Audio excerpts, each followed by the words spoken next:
علمتنا إنك أنت العليم الحكيم.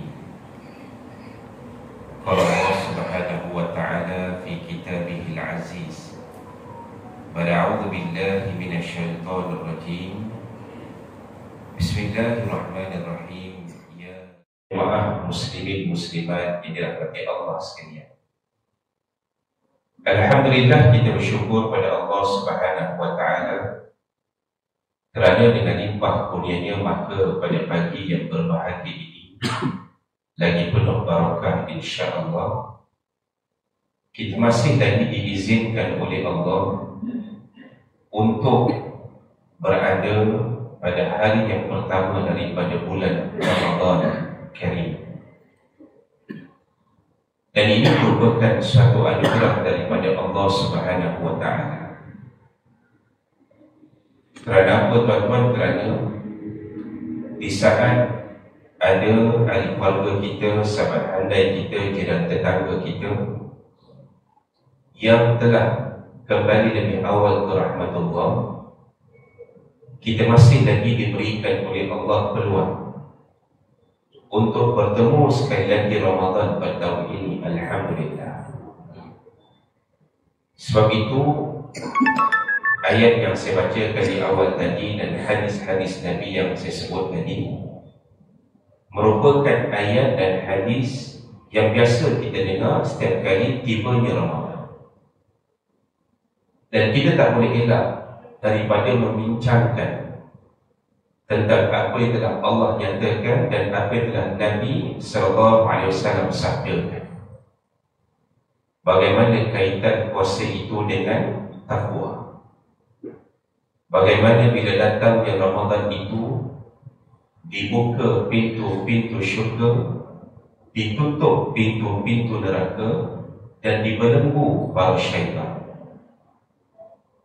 Dan Nabi SAW juga menegaskan barang siapa yang berpuasa pada bulan Ramadan itu dengan penuh keimanan dan penuh pengharapan, dan dia sangat berhati-hati, teliti dalam apa saja ibadah yang dilakukan sepanjang Ramadan itu, maka insya-Allah sebagaimana kata Nabi SAW akan diampunkan dosa-dosanya yang telah lalu. Jadi tidakkah ini merupakan suatu bentuk tawaran yang sangat hebat daripada Allah Subhanahu wa taala? Jadi di saat Allah memilih kita sekali lagi sebagai hamba-hambanya yang masuk ke madrasah tarbiyah Ramadan ini, maka perkara pertama yang paling kita kena ucapkan adalah syukur, alhamdulillah ya Allah. Kenapa? Sebab ada di antara kita yang saya sebutkan di awal tadi yang tidak sempat bertemu lagi Ramadan pada tahun ini. Sidang jemaah yang dirahmati Allah sekalian, saya mulakan kuliah pada pagi ini dengan sedikit mukadimah sepotong hadis daripada Nabi SAW tentang bagaimana seseorang itu yang masuk syurga lebih awal daripada orang yang mati syahid. Dan siapakah orang itu? Disebut daripada seorang sahabat yang meriwayatkan hadis ini, an Talha bin Ubaidillah radhiyallahu anhuma. Bagaimana beliau menyatakan suatu ketika ada dua orang lelaki daripada Bali, bukan Bali Indonesia, tuan. Bali ini satu tempat yang berada di tanah Arab ketika itu, datang berjumpa dengan Nabi SAW.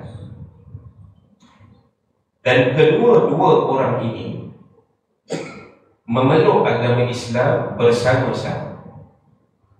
Jadi ada dua orang datang daripada satu tempat namanya Bali, disebut dalam hadis, jumpa dengan Nabi SAW. Kemudian dua orang ini masuk Islam. Dengan kata lain, beriman kepada Allah dan mengakui kerasulan Nabi SAW sebagai utusan Allah. Salah seorang daripadanya amat bersungguh-sungguh kalau boleh dia nak menyertai jihad, peperangan di jalan Allah Subhanahu wa Ta'ala. Di antara cita-cita tertinggi seorang Muslim adalah dia nak mati di jalan Allah, menegakkan kalimah Allah, menegakkan agama Allah. Untuk apa? Supaya Islam itu tersebar di seluruh alam.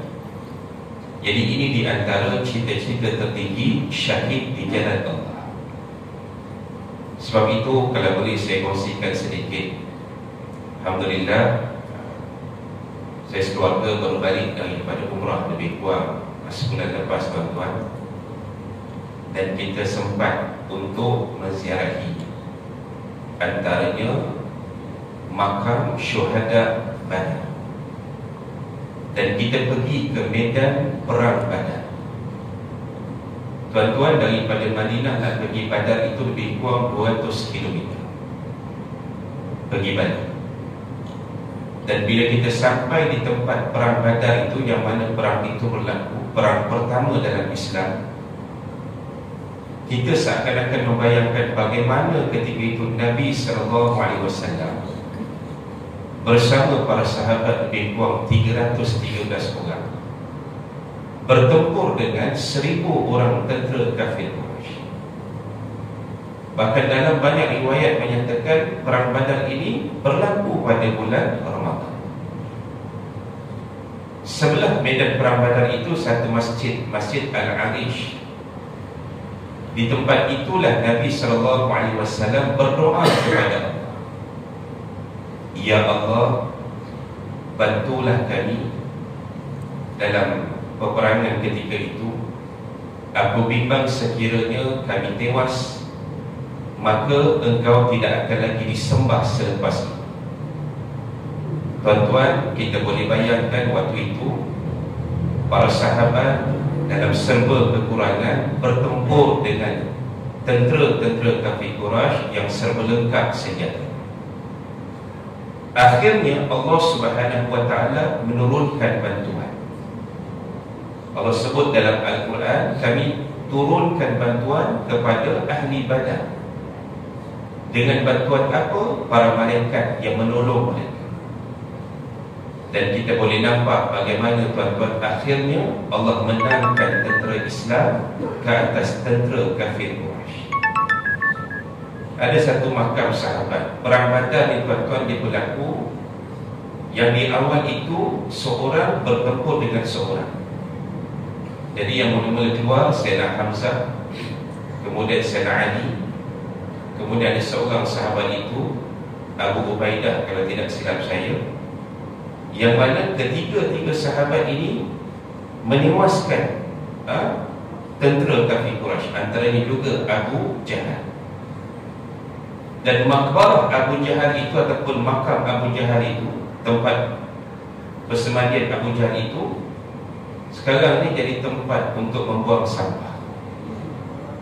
Itu yang kita kata betapa hina ni orang-orang yang menentang Islam, yang ingkar kepada Allah Subhanahu wa Ta'ala, yang memusuhi Nabi Muhammad sallallahu alaihi wasallam. Jadi apa yang berlaku, tuan-tuan? Ketiga-tiga ni menang, kecuali sahabat Abu Ubaidah tu ketika dia bertempur, dia cedera. Dalam perjalanan balik itu dia wafat dan syahid. Dan kami sempat ziarah kubur Syahid Abu Ubaidah ni. Dan kita pergi ke makam syuhada Badar. Lebih kurangnya ada 14 orang. Dan disebut oleh sahabat-sahabat kami, barang siapa yang mungkin Allah bagi sedikit kelebihan, ketika kita sampai di makam para syuhada ini, sama ada di Badar ataupun di Uhud, insya-Allah kita berbau wangi yang datang daripada kubur mereka. Sidang jemaah yang dirahmati Allah sekalian, maknanya bila seseorang itu menyertai jihad, perang di jalan Allah, dia berkorban banyak benda. berkorban masa, tenaga, harta, bahkan yang paling utama adalah apa? Yang kita tengok baru ni ketika tentera Hamas Palestin, Brigade Al-Qassam itu serahkan tawanan tentera Israel. Ada 2 orang sebelum yang awal daripada itu diserahkan 3 orang wanita, tentera wanita. Yang terkini ada 2 orang tentera lelaki Israel. Tuan-tuan, mereka buat secara langsung.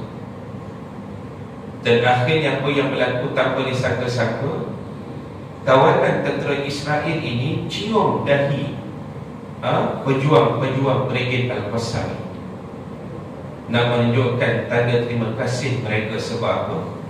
Sepanjang mereka jadi tawanan perang Hamas itu, mereka dilayan dan dijaga kebajikannya dengan cukup baik sekali. Subhanallah. Ini yang sangat melemahkan moral tentera-tentera Israel, laknatullah. Sebab itu saya kata Ramadan ini teruskan berdoa kepada umat Islam Palestin di sebalik rancangan gila Donald Trump, tuan-tuan, yang kononnya nak keluarkan semua rakyat Palestin daripada Gaza. Dia pula nak bangunkan Gaza, nak suruh rakyat Israel duduk di Gaza. Dia ingat senang ke, tuan-tuan? Dan kita nampak semalam mereka sudah memulakan solat sunat tarawih di Masjid Al-Umari, antara masjid yang terbesar di Gaza, Palestin, di sebalik 1000 masjid yang lain yang telah hancur musnah di bom. Mereka semayang tarawih di celah-celah runtuhan bangunan masjid itu. Subhanallah. Jadi kalau kita semayang tarawih, aircon tak rasa, kipas tak rasa, sabarlah.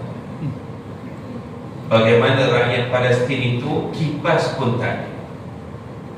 Atap langit yang terbuka itulah atap mereka.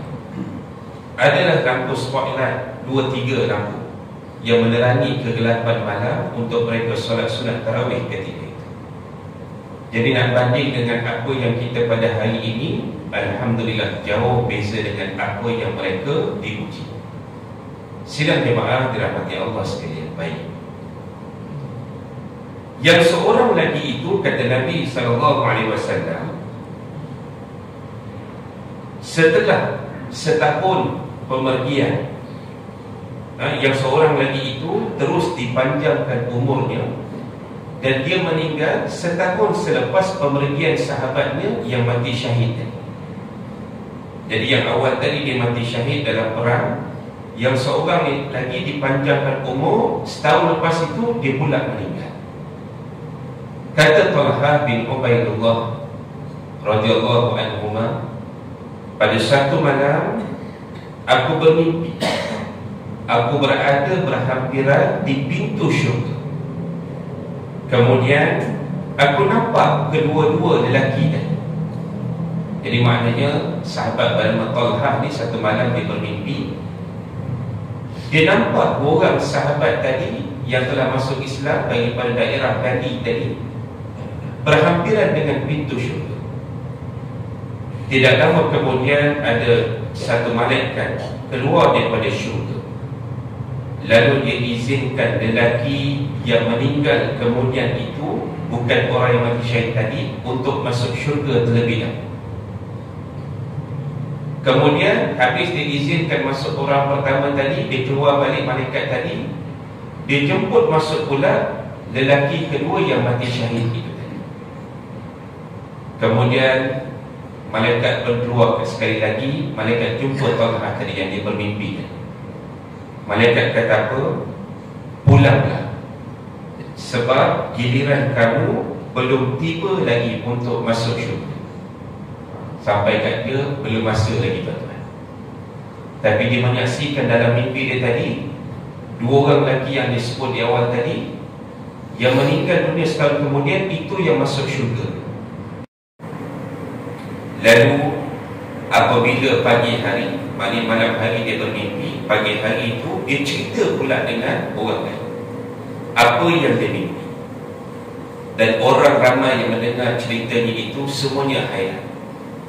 Sebab apa? Sangkaan mereka, macam mana orang yang mati syahid di jalan Allah tiba-tiba masuk syurga, kemudian daripada sahabat yang seorang lagi yang matinya setahun selepas itu. Lalu hal ini sampai kepada Nabi sallallahu alaihi wasallam.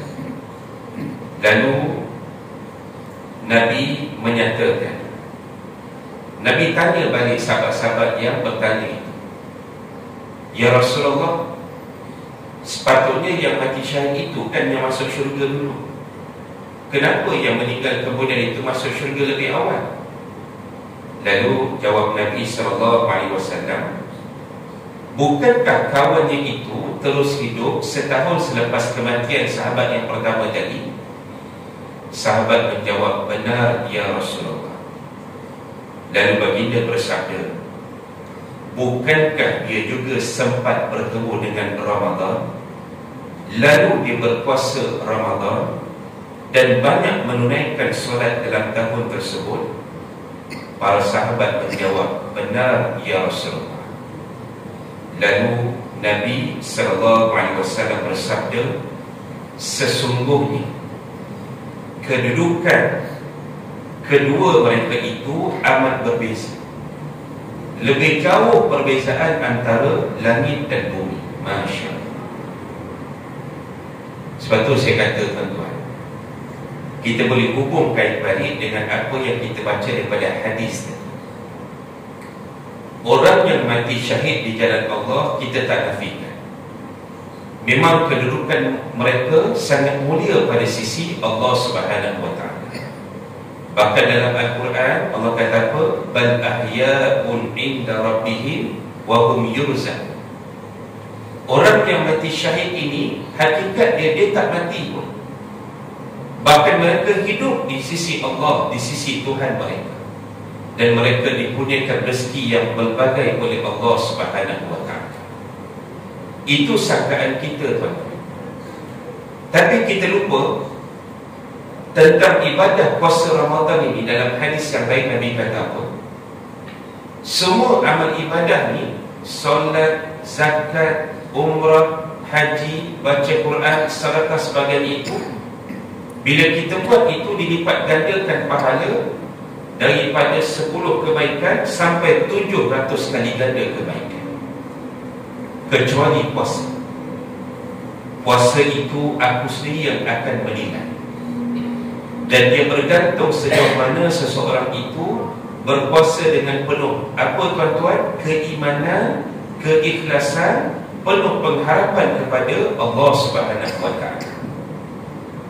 Jadi ini yang saya katakan, sebagaimana kata Nabi SAW tadi, walaupun kita rasa orang mati syahid itu tinggi kedudukan mereka, rupa-rupanya bila nak banding dengan seorang yang dihidupkan lagi oleh Allah setahun kemudian, dia bertemu dengan Ramadan, berpuasa Ramadan, banyak pula solat pada tahun itu, maka kedudukan mereka, kata Nabi SAW, berbeza, sangat berbeza, lebih jauh berbeza antara langit dan bumi. Jadi ini yang saya katakan, alhamdulillah tuan-tuan, Allah Subhanahu wa ta'ala masih mempertemukan kita dengan bulan Ramadan. Mudah-mudahan Allah memberikan kita kekuatan untuk mengisi Ramadan sekali lagi pada tahun ini dengan pengisian yang terbaik, insya-Allah. Antara doa yang boleh kita minta dengan Allah, Allahumma a'inna 'ala siyam. Ya Allah, bantulah aku untuk berpuasa, wal qiyam, dan juga menghidupkan malam-malam Ramadan, wa hifzil lisan, dan menjaga lidah perkataan yang keluar daripada mulut kita, wa tilawatil Quran, dan memperbanyakkan bacaan Al-Quran, wa ghaddul basar, dan merendahkan pandangan. Sebab apa, tuan-tuan? Ramadan bukan hanya kita melapar, menahan lapar dan dahaga, juga untuk sama-sama kita mengawal daripada perkara-perkara yang boleh membatalkan, mengurangkan pahala puasa. Disebut oleh para ulama, hadis ini hadis yang sahih. dikeluarkan daripada Ibnu Majah, Ibnu Hibban dan Ibnu Huzaimah. Dan disebut oleh Al-Allamah As-Sindi mengatakan, hadis ini menunjukkan adanya kelebihan bagi seseorang yang dipanjangkan umur serta banyak amalan kebaikan. Alhamdulillah, kalau kita tengok tuan-tuan, ada yang waktu ini umurnya panjang, dah masuk 60, 70, 80. Ada seorang tu cukup 100 tahun tuan-tuan. Baru ni dia pergi ke negara jiran, jumpa dengan Pak Joko, Tun Dr. Mahathir. 100 tahun dah umur dia tuan-tuan. Dia pernah sebut, dia kata, saya ni kalau ditakdirkan menjadi Presiden Republik Indonesia, saya pun tak pasti dapat tunaikan tanggungjawab ini ataupun tidak. Sebab apa? Ketika itu tahun 80-an dia kata, rakyat Malaysia hanya 20 juta, tapi rakyat Indonesia ada dekat 200 juta. Bila dia pergi baru ni kat negara jiran, jumpa Pak Joko, tuan-tuan, dia kata apa? Buat masa ini yang dikatakan food security ataupun keterjaminan makanan, food bank ini, yang dalam simpanan mereka ini boleh cukup untuk 300 juta rakyat Indonesia.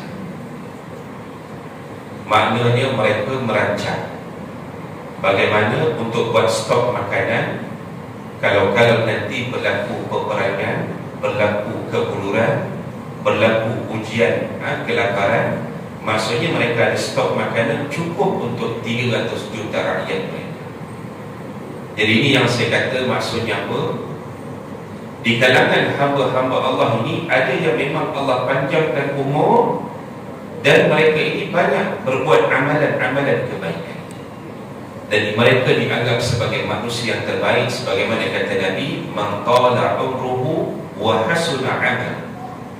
Mereka yang panjang umurnya dan banyak pula amalan kebaikan. Baik. Hadis ini menunjukkan salah satu perkara yang dapat menyebabkan seseorang dimasukkan dulu ke dalam syurga berbanding orang yang gugur syahid di medan jihad. Antaranya ganjaran yang diperoleh oleh seseorang yang benar-benar beribadah dengan ikhlas dalam bulan Ramadan, dan amalan ibadahnya itu bertepatan pula dengan sunnah Nabi SAW. Kerana ibadah puasa Ramadan terhimpun dalamnya 3 makna kesabaran. Yang pertama, sabar menahan keperitan, lapar dan dahaga. Tuan-tuan, kita mungkin dah puluhan tahun puasa, tapi setiap kali kita sampai pada hari pertama, contoh hari ni tuan-tuan, nak menunggu waktu berbuka tu kadang-kadang tengok jam memanjang. Bila nak buka? Lepas tu kalau kata orang perempuan, ibu-ibu, kalau dia memasak tu tuan-tuan, kalau 30 hari habis air dia dah, nak masak apa lagi tak? Habis pukul 9 saya buka. Itu satu hal. Tapi nak cerita pada kita, menahan keperitan, lapar dan dahaga ni bukan sesuatu yang mudah. Kita tak apa banyak makanan. Saya di kampung Sri Aman Puchong, kalau ikut bermula bazar Ramadan bila tuan-tuan? Petang ni lah, hari yang pertama puasa. Semalam mereka dah pasang semua, pasang kemah. Sebab apa? Persediaan untuk perniagaan. Maknanya kita kata negara kita ni mewah dengan makanan. Yang kita bimbang pula berlaku apa? Pembaziran. Na'udzubillah min zalik. Jadi saya kata pesanan kita yang berniaga, berniagalah dengan jujur dan amanah. Sebab kita tak nak berlaku keracunan makanan, berlaku seolah-olah makanan yang kita beli daripada peniaga ni, ada istilahnya satu benda disebut apa? Karipap oksigen. Macam mana karipap oksigen tu? Maknanya intinya dia dah sedikit, yang penuhnya tuan-tuan kosong, ruang kosong itu, atau dipanggil karipap oksigen.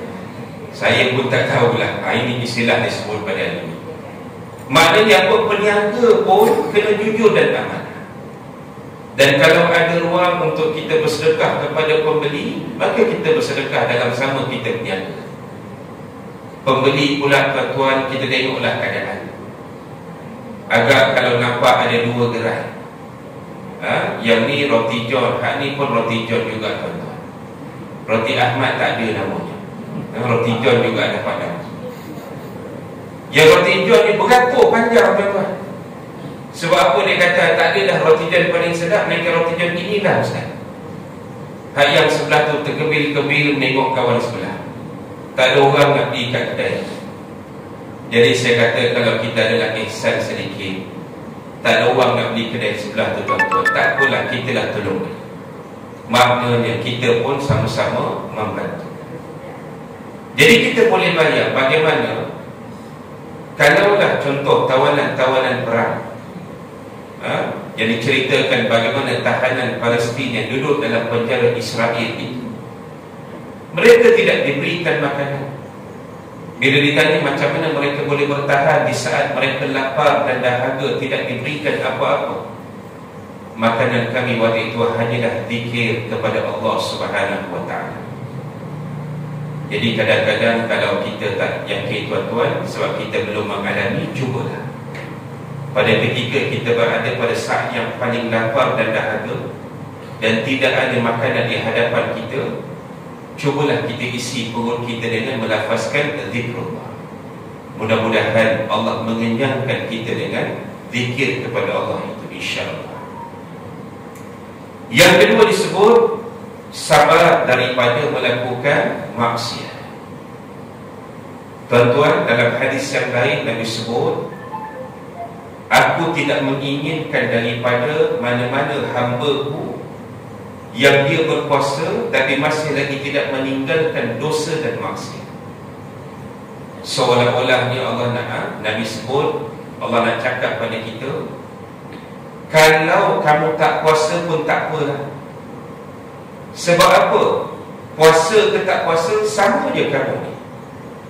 Sepatutnya dengan ibadah puasa itu lebih terkawal diri kamu, lebih terjaga nafsu kamu, lebih terjaga syahwat kamu.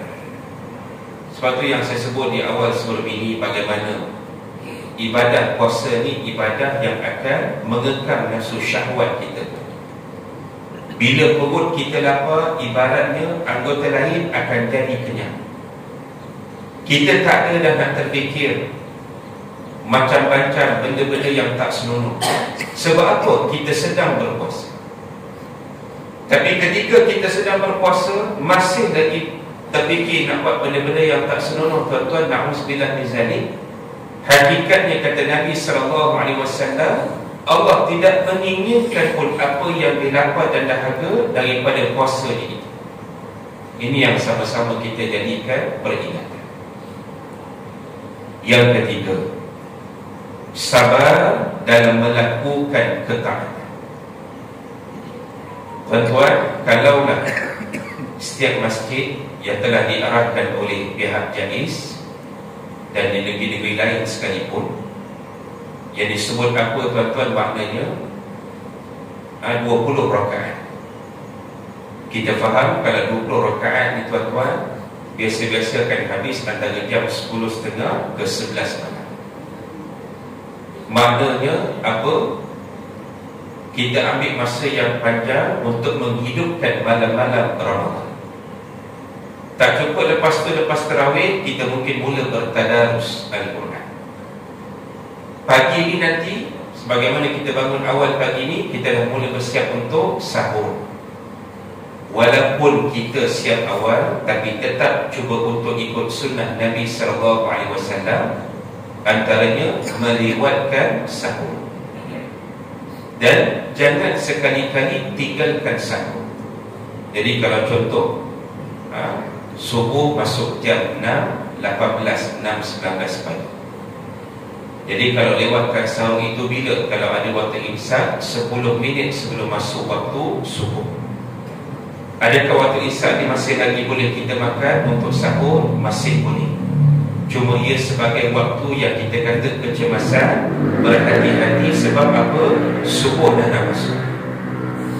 Jadi boleh kita kata sekurang-kurangnya 20 minit ataupun setengah jam daripada masuk waktu subuh, itulah dimaksudkan dengan kita mentakhirkan waktu sahur. Baik, dengan kata lain, sepanjang Ramadan ini memang kita penat, memang kita letih tahan lapar dan dahaga, letih untuk beribadah, letih lagi untuk membuat kerja-kerja kebajikan. Tuan-tuan ingat, puasa ni jangan hanya kita pentingkan diri kita semata-mata. Dekat luar sana masih ada orang susah yang memerlukan bantuan. Kalau ada jiran tetangga kita yang kadang-kadang tak cukup makanan, sedekahlah di bulan Ramadan. Sebab apa? Ini antara amalan yang sangat dituntut, banyakkan bersedekah pada bulan Ramadan. Ada orang pula diuji dengan kesusahan, ditimpa dengan kesulitan. Kadang-kadang kita semua ni pakat-pakat cepat. Contoh, kalau orang bekerja, dia boleh balik awal setengah jam. Di Pahang, penjawat awal boleh balik seawal jam 12 tengah hari. Walaupun tak cuti hari Jumaat, tapi boleh balik awal hari Jumaat. Sebab apa? Nak sedia untuk hari Jumaat. Alhamdulillah. Dekat Negeri Sembilan, orang perempuan termasuk yang bukan Islam, penjawat awal, boleh balik seawal jam 2 petang. Dengan maksud supaya apa? Bolehlah nak sediakan juadah berbuka.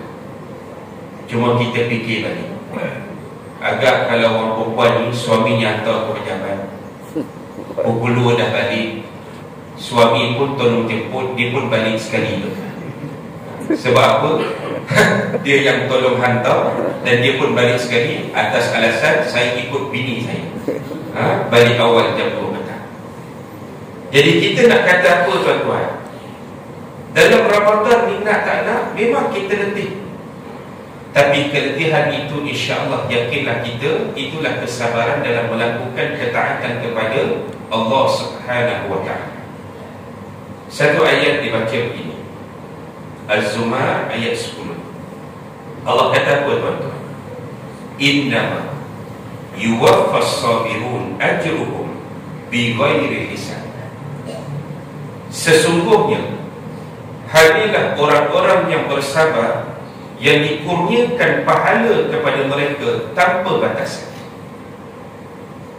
Tuan-tuan, ada seorang sahabat kepada isteri saya, baru ni dia tunaikan umrah, yang mana dia ni seorang ibu tunggal, dan banyaklah ujian-ujian dalam kehidupan dia, termasuk setelah berpisah dengan bekas suami.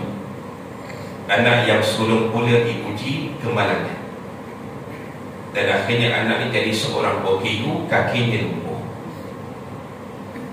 Baru ni, tuan-tuan, dia pergi menunaikan umrah anak beranak. Maksudnya mak ni dengan anak sulung. Kita faham bila walaupun mak dan anak, tapi duduknya berbeza. Yang anak lelaki dengan jemaah lelaki, yang maknya ni dengan jemaah perempuan. Jadi bila mak ni nak tolak anaknya pakai wheelchair, anaknya kata apa? Tak apa ibu, saya boleh urus diri saya sendiri. Alhamdulillah, anak ini sangat berdikari. Bahkan ditunjuk pula macam mana kalau kita ni walaupun wheelchair, kita boleh masuk Raudhah, kita boleh pergi bertawaf di tingkat 1 di Masjidil Haram menghadap Kaabah itu. Maknanya dirakam dalam Instagram sebagai panduan kepada mana-mana orang OKU yang terpaksa pakai wheelchair. Satu malam, kata sahabat pada isteri saya, tuan-tuan, dia terbangun dalam sekitar jam 12.30 malam begitu. Dia pun nak tawaf depan Kaabah. Tuan-tuan, waktu itu setelah selesai tawaf, tahu-tahu dia kata dah dekat dengan Hajarul Aswad. Dan waktu itu kita faham Hajarul Aswad ini nak boleh cium ini, Masya Allah, walaupun hanya sunat. Bergebut-gebut orang nak mencium. Betul tidak? Ini pengalaman kita. Apa kata dia? Waktu itu seolah-olahnya tidak ada orang. Saya boleh cium. Dalam keadaan ketika saya cium itu, saya tak dengar apa-apa yang di belakang. Seolah-olah berada di alam yang lain. Dan saya sempat berdoa, dan aurat saya masih terjaga dengan baik. Kan kita faham kalau orang perempuan boleh cium walaupun sekejap, kadang-kadang tertarik-tarik tudung. Akhirnya selepas beberapa ketika, dia angkat muka daripada Hajarul Aswad, barulah dia terdengar balik yang bising-bising sebelum itu. Saya tidak dengar cerita ni tuan-tuan. Saya kata subhanallah. Boleh jadi Allah Subhanahu wa ta'ala nak anugerahkan dia satu anugerah yang terhebat. Boleh pucuk Hajarul Aswad dalam keadaan tenang, berdoa, tidak ada apa-apa rempuhan. Mungkin kerana sebab dengan kesabaran dia melalui segala bentuk ujian-ujian dalam kehidupan dia. Masya Allah. Jadi ini yang kita sebut betapa Allah Subhanahu wa ta'ala menegaskan kepada kita apa tuan-tuan, bahawa memang bagi orang yang sabar ini dikurniakan pahala tanpa batasan. Kemudian disebut oleh Nabi SAW, sabar adalah kemuliaan, kemuncak kebaikan. Tidak direzekikan kepada seorang hamba suatu yang lebih baik baginya dan lebih luas berbanding kesabaran. Kita bayangkan kesabaran Nabi Yunus AS dalam perut ikan besar waktu itu. Apa yang Nabi Yunus sebut sepanjang berada dalam perut ikan itu? La ilaha illa anta subhanak inni kuntu minal zalimin. Tuan-tuan, doa ni memang bulan Ramadan paling baik untuk kita baca dan amalkan. Tidak ada Tuhan melainkan Dia, ya Allah. Maha suci Engkau, ya Allah. Sesungguhnya aku ni di kalangan orang-orang yang zalim. Kita biasa ingat orang yang zalim pada kita. Kita lupa kadang-kadang kita pun berbuat zalim pada orang lain. Contoh apa tuan-tuan? Semalam saya pergi makan, bawa orang tua saya, ayah saya. Ayah saya ni stroke tuan-tuan. Jadi kita ni bila bawa orang tua yang tak apa-apa sihat, jadi kita harap adalah parking yang dekat dengan tempat makan gerai itu. Tuan-tuan, bila kita nak masuk, adalah 2-3 motor besar yang parking tempat kereta. Jadi dari satu sudut kita kata orang ni tak fikir di sana ada orang yang memerlukan tempat itu untuk dia mudah ke gerai makanan tersebut. Jadi ini yang saya kata, kadang-kadang bila kita ni tak fikir panjang, kadang-kadang kita menzalimi orang lain. Itu yang pertama. Yang kedua tuan-tuan, kita juga kadang-kadang cenderung untuk berbuat perkara-perkara yang bukan setakat kita zalim pada orang lain, kita menzalimi diri kita sendiri. Kita buat perkara-perkara yang boleh memudaratkan diri kita, membinasakan diri kita pada akhirat nanti. Jadi doa ni sangat baik untuk sama-sama kita amalkan. Kemudian, bagaimana kesabaran Nabi Yusuf AS? Disebut tuan-tuan, daripada awal Nabi Yusuf dicampak dalam telaga sampailah Nabi Yusuf diangkat menjadi Menteri Keuangan Mesir. Tempoh masanya itu hampir 40 tahun, termasuk dia dipenjarakan waktu itu. Dan boleh jumpa balik ayahnya Nabi Yaqub yang dia cintai itu setelah 40 tahun. Kita ni terpisah sehari dua pun kadang-kadang mengeluh. Ini 40 tahun punya cerita. Sampai bila Bunyamin datang, adik yang paling dia sayangi, dengan abang-abang yang lain, Nabi Yusuf tanya pada Bunyamin, kamu kenal tak? Bunyamin kata, aku tak kenal, tapi aku kenal kamu. Kamulah adik yang paling aku sayang, namanya Bunyamin. Tuan-tuan dirahmati Allah sekalian. Pun begitu, dalam sepotong hadis yang lain, Nabi kata begini, ada seorang sahabat, dia berdoa pada Allah, Allahumma inna nas'aluka sabra. Ya Allah, kurniakan kepada aku daripada sisimu sifat sabar. Nabi tegur sahabat tadi, Nabi kata, kamu jangan doa begitu. Sebab apa? Bila kamu minta sabar dengan Allah, kamu akan lebih banyak diuji. Bimbang-bimbang nanti kamu tak sabar bila kamu diuji. Satu ayat kita baca pada akhir surah Al-Baqarah. Apa dia tuan-tuan? Rabbana wala tuhammilna ma la taqata lana. Wahai Tuhan kami, jangan kau pikulkan kepada kami apa yang tak terdaya kami memikulnya, ya Allah. Jadi dengan maksud tadi, Nabi ajar satu doa yang lebih baik untuk kamu doa pada Allah. Apa dia? Allahumma inni as'aluka al-afiyah. Ya Allah, aku mohon daripadamu al-afiyah. Al-afiyah dengan maksud apa? Kesejahteraan. Jadi bila datang segala macam ujian pun, insya-Allah kita masih sejahtera, stabil emosi dan perasaan kita. Kita tak ikut perasaan. Kita tak bertindak di luar batasan dan kawalan. Maksudnya sebab apa? Allah kurniakan kita al-afiyah, kesejahteraan emosi, rohani, mental, jasad dan sebagainya. Maka dengan itu saya kira tuan-tuan, dapatlah sama-sama kita mengambil pengajaran pada pagi 1 Ramadan 1446 Hijrah ini. Mudah-mudahan dengan sedikit perkongsian yang kita bincangkan tadi, dapat sama-sama kita ambil panduan dan kita sampaikan pada yang terdekat dengan kita, insya-Allah, dan kita amalkan bersama-sama, insya-Allah. Yang baik daripada Allah, yang lemah daripada diri saya sendiri. Wassalamualaikum warahmatullahi wabarakatuh. Bismillahirrahmanirrahim. Allahumma barik lana fi Ramadan wa a'inna 'ala as-siyam wal qiyam wa hifzil lisan wa tilawatil Quran wa ghaddul basar. Allahumma arzuqna lailatul qadr. Allahumma barik lana fi Ramadan. Rabbana atina fid dunya hasanah wa fil akhirati hasanah wa qina adzabannar. Wa sallallahu ala sayyidina Muhammad wa ala alihi wa sahbihi wa baraka wa sallam.